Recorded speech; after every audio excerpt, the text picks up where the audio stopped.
Assalamualaikum warahmatullahi wabarakatuh. Kami dari kelompok 1, izinkan kami untuk menjelaskan sedikit tentang garam tidak terhidrolisis. Sebelumnya, perkenalkan kelompok kami. Yang pertama, Regita Mayang Utami, NIM 5, Holilur Rohman, NIM 20, Husnul Khotimah, NIM 21, Siti Munajah, NIM 29, dan Mustaqul Nurhayati, NIM 30. Kami di sini akan menjelaskan tentang garam tidak terhidrolisis. Yang pertama mengenai konsep garam tidak terhidrolisis, kemudian yang kedua sifat garam, kemudian yang ketiga reaksi, dan yang terakhir yaitu perhitungan pH. Selanjutnya akan dijelaskan oleh teman-teman kelompok kami. Baik, di sini saya akan menjelaskan tentang konsep garam tidak terhidrolisis. Sebelumnya, perlu difahami dulu arti dari hidrolisis. Hidrolisis berasal dari dua kata, hidro yang berarti air, lisis yang berarti penguraian atau pemecahan. Jadi, hidrolisis yaitu proses penguraian garam dalam air. Jadi dapat difahami bahwa garam yang tidak terhidrolisis yaitu garam yang tidak mengalami proses penguraian dalam air. Garam yang tidak terhidrolisis yaitu garam yang berasal dari asam kuat dan basa kuat. Beberapa contoh dari asam kuat yaitu asam klorida, asam nitrat, dan asam sulfat. Sedangkan beberapa contoh dari basa kuat yaitu natrium hidroksida, kalsium hidroksida, dan kalium hidroksida. Garam yang berasal dari asam kuat dan basa kuat tidak dapat mengalami hidrolisis karena tidak dapat bereaksi dengan air karena telah terionisasi sempurna. Maka di dalam air, garam tersebut membentuk ionnya sendiri, tidak menghasilkan H+ dan OH-, sehingga tidak mengalami hidrolisis. Jadi, larutannya bersifat netral. Oleh karena itu, pH-nya bernilai 7.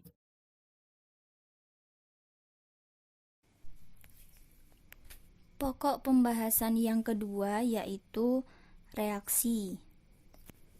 Kelompok kami mengambil salah satu contoh garam yang tidak mengalami hidrolisis yaitu natrium klorida atau NaCl. Reaksi yang terjadi dapat ditunjukkan sebagai berikut. Jadi, di situ ada 3 reaksi.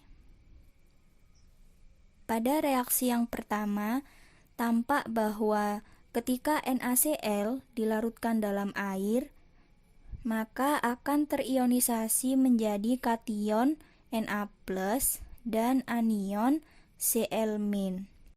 Ion Na+ merupakan ion yang berasal dari NaOH yang bersifat basa kuat, sedangkan ion Cl- merupakan ion yang berasal dari HCl yang bersifat asam kuat. Seperti yang telah kita ketahui bersama bahwa kation dan anion garam yang berasal dari asam kuat dan basa kuat jika dilarutkan dalam air, keduanya tidak dapat bereaksi atau tidak akan terhidrolisis.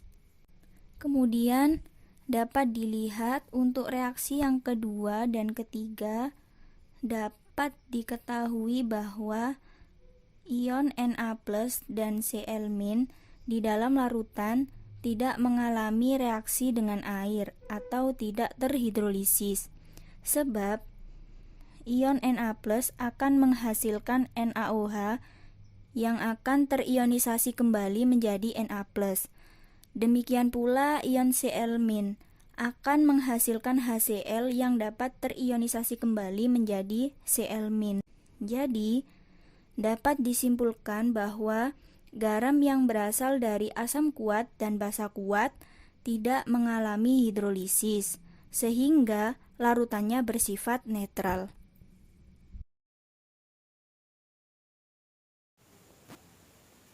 Selanjutnya, menjelaskan tentang sifat garam.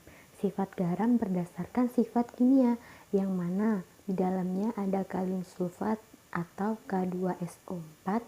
Yang kedua, ada natrium klorida atau NaCl. Yang ketiga, ada barium klorida atau BaCl2. Sifat dari kalium sulfat ini yang pertama, kalium sulfat atau K2SO4 juga dikenal sebagai garam abu sulfur, merupakan garam yang terdiri dari kristal putih. Sifat yang kedua, dapat larut dalam air. Yang ketiga, tidak mudah terbakar. Sifat kimia dari natrium klorida atau NaCl yang pertama, bisa didapat dari reaksi NaOH dan HCl sehingga pH-nya netral. Sifat yang kedua, ikatan ionik kuat. Yang ketiga, larutan elektrolitnya kuat karena terionisasi sempurna pada air. Yang ketiga, ada garam barium klorida atau BaCl2. Sifat yang pertama, barium klorida adalah senyawa anorganik dengan rumus molekul BaCl2. Sifat yang kedua, barium klorida merupakan senyawa beracun, dan sifat yang terakhir, berwarna kuning hijau pada nyala api serta bersifat higroskopis. Yang dimaksud dengan higroskopis ini adalah kemampuan suatu zat untuk menyerap molekul air dari lingkungan atau kemampuan menyerap molekul air dengan baik. Baik, untuk selanjutnya sifat garam berdasarkan sifat fisika.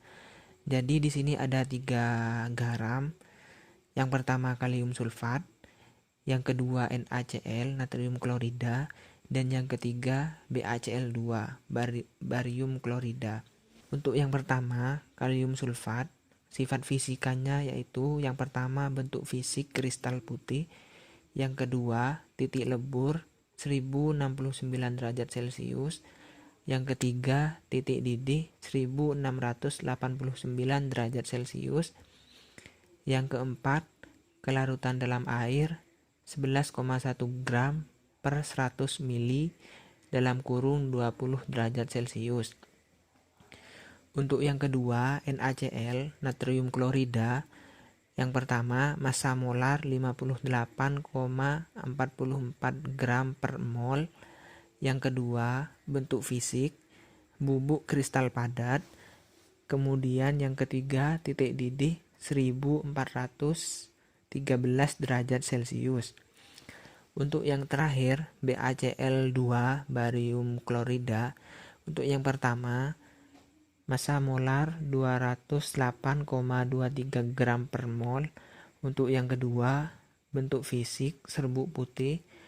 Yang ketiga, densitas 3,856 gram per sentimeter. Kemudian yang keempat, titik didih 1,560 derajat Celcius. Terus kemudian yang kelima, kelarutan dalam air 43 gram per 100 mili dalam kurung 30 derajat Celcius. Kemudian akan dijelaskan oleh teman saya selanjutnya. Selanjutnya saya Regita Mengutami akan menjelaskan tentang contoh soal perhitungan pH. Soal yang pertama dapat dilihat pada PPT-nya. Langkah yang pertama kita menghitung mol dari masing-masing larutan, yaitu mol HCl sama dengan volume HCl kali molaritas HCl, yaitu diperoleh hasil 10 milimol. Selanjutnya untuk mol NaOH yaitu volume NaOH kali molaritas NaOH, yaitu diperoleh 10 milimol. Selanjutnya kita membuat reaksinya, yaitu HCl plus NaOH menjadi NaCl plus H2O. Karena reaksinya sudah setara, sehingga tinggal memasukkan mol mula-mulanya, yaitu hasil perhitungan tadi. Untuk sisi sebelah kiri yaitu bernilai 10 dan sisi sebelah kanan bernilai 0. Kenapa bernilai 0? Karena belum terbentuk produk.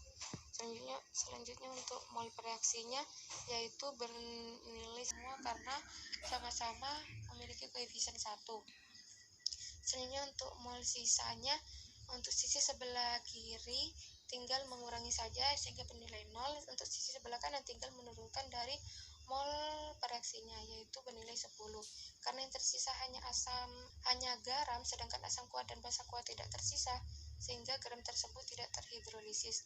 pH sama dengan 7. Selanjutnya soal nomor 2, yaitu yang pertama menghitung HNO3, yaitu volume HNO3 kali molaritas HNO3 sama dengan 10 milimol. Selanjutnya untuk mol CaOH2 kali, yaitu volume CaOH2 kali molaritas CaOH2 kali, yaitu diperoleh hasil 5 milimol. Selanjutnya kita membuat reaksinya, yaitu HNO3 plus CaOH2 kali menjadi CaNO3 2 kali plus H2O. Ternyata belum setara, kita menyetarakan dulu reaksinya menjadi 2HNO3 plus CaOH 2 kali menjadi CaNO3 2 kali plus 2H2O. Untuk mol mula-mula tinggal memasukkan hasil perhitungannya tadi, yaitu untuk sisi sebelah kanan bernilai 0 karena saat posisi mula-mula belum terbentuk produk. Selanjutnya untuk mol pereaksinya, untuk CaOH 2 kali dan CaNO3 2 kali bernilai 5 karena koefisiennya bernilai 1, sehingga 5 dikalikan 1 sama dengan 5. Sedangkan untuk HNO3 dan H2O bernilai 10 karena koefisiennya 2, sehingga 5 kali 2 sama dengan 10. Selanjutnya untuk mol sisanya tinggal sisi sebelah kiri tinggal mengurangi saja dari mol mula-mula dikurangi mol pereaksi, sedangkan untuk sisi sebelah kanan tinggal menurunkan mol pereaksinya saja. Sehingga untuk sisi sebelah kiri bernilai 0, sedangkan sisi sebelah kanan CaNO3 2 kali bernilai 5, dan untuk H2O bernilai 10. Karena yang tersisa hanya garam, sedangkan asam kuat dan basa kuat tidak tersisa, sehingga garam tersebut tidak terhidrolisis. pH-nya netral, yaitu pH sama dengan 7.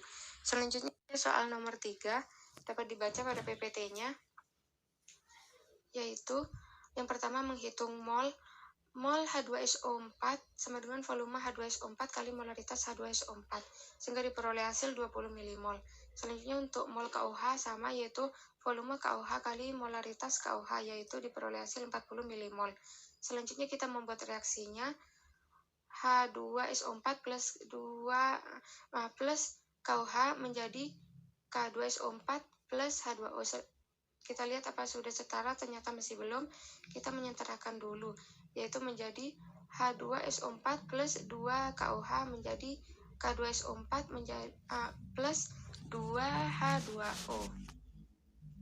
Kita tinggal memasukkan reaksi mula-mula hasil perhitungan tadi. Untuk sisi sebelah kanan bernilai 0 karena saat mula-mula belum terbentuk produk. Sedangkan untuk reaksinya, untuk H2SO4 dan K2SO4 bernilai 20 karena koefisiennya 1, sedangkan untuk KOH dan H2O bernilai 40 karena koefisiennya 2, sehingga 20 kali 2 sama dengan 40.